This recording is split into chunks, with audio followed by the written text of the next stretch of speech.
बाबा, आपण हे लग्न थांबवण्यासाठी काहीच करू शकत नाही का? अनन्या, तुलाही माहिती आहे की अथर्व मंजिरीच्या शब्दाबाहेर कधीच जाणार नाहीये. त्याचा आणि मायाचा संसार कधीच सुखाचा होणार नाहीये.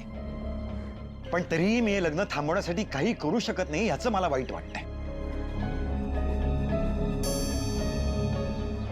नाही अनन्या, एवढा हतबल मी आयुष्यात कधीच नव्हतो झालेलो.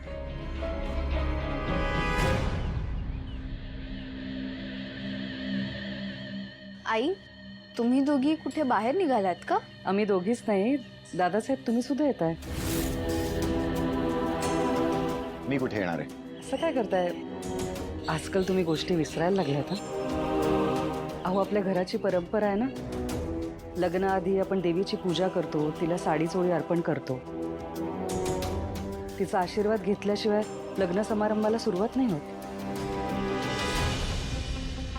नाही, मी विसरलो नाहीये मंजिरी, पण महत्वाची बिझनेस मीटिंग आहे, मला नाही जमणार.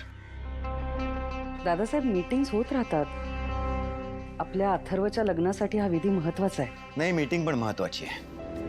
ती अशा आयत्या वेळेला कॅन्सल नाही करता येणार. आणि तसंही तू जातेच आहेस ना, मी याची काही गरज नाही.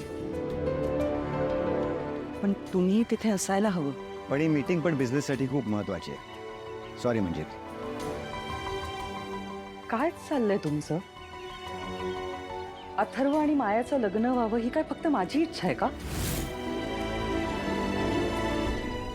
काल परवापर्यंत तुम्ही देखील या लग्नाला तयारच होतात ना, मग आता काय झालं? आणि एक वेळ अथर्वचा विषय बाजूला राहू दे, पण आपली वेदा, हे सगळं आपण तिच्यासाठी करतोय. तिला आईचं प्रेम मिळावं म्हणून करतोय. मग तिच्या आनंदाची काळजी नाहीये तुम्हाला?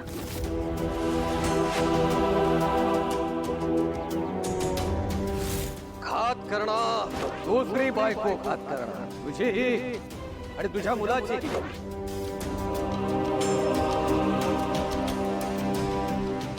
मला वेदाच्या आनंदाची काळजी आहे मंजिरी, पण त्यापेक्षा जास्त मला अथर्वची काळजी आहे. आणि म्हणूनच मला हे लग्न व्हायला नकोय.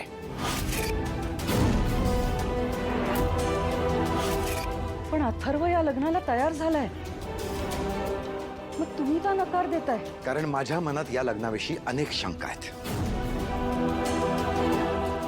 आणि याचा सर्व बाजूने विचार करायला हवाय, जो मी केलेला आहे.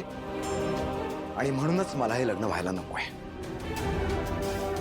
तुम्ही या लग्नावर शंका घेताय म्हणजे तुम्ही माझ्या बोलण्यावर अविश्वास दाखवताय. बरं झालं लवकरच स्पष्टपणे बोललात ते. तुम्हाला नकोय ना हे लग्न? ठीक आहे, आपण हे लग्न रद्द करूया.